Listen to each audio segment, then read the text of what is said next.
আজকে এরকম একটা ভিডিও নিয়ে উপস্থিত হলাম যেটা সবার অনেক উপকারে আসবে। এই যে দেখতে পাচ্ছেন, এটা কিন্তু তালশাঁস বা বিচি। গতকাল রাতে এনে আমি ডিপে রেখে দিয়েছিলাম। আর এই যে এখন একটু পানি দিয়ে ভিজিয়ে রাখবো প্রায় ১-২ মিনিটের মতো। তাহলে কিন্তু স্মুথলি ভাবে এই চোচাটা উঠে যাবে। আর হ্যাঁ, আপনারা যারা এটা রাখতে চান তারা কিন্তু এখনই উপযুক্ত সময় রেখে দিতে পারেন। কারণ এখন ভরপুর পাওয়া যাচ্ছে সব জায়গায়।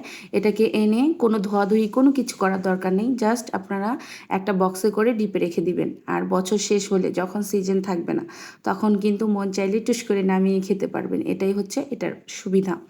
আর এই টেকনিকটা আমি কিন্তু গত ২-৪ বছর আগে থেকেই ফলো করি। আর এটা করে কিন্তু অনেক ভালোও লাগে, কারণ যখন মন চায় তখনই খাওয়া যায়।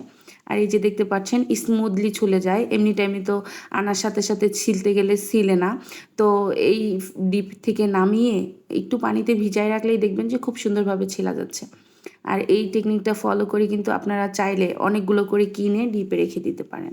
যখন খেতে মন চাইবে, যারা এই তালের শাঁস বা বিচি লাভার আছেন তাদের জন্য তো অনেক বেশি উপকার হবে অ্যান্ড ভালোও লাগবে আমি আশা করি।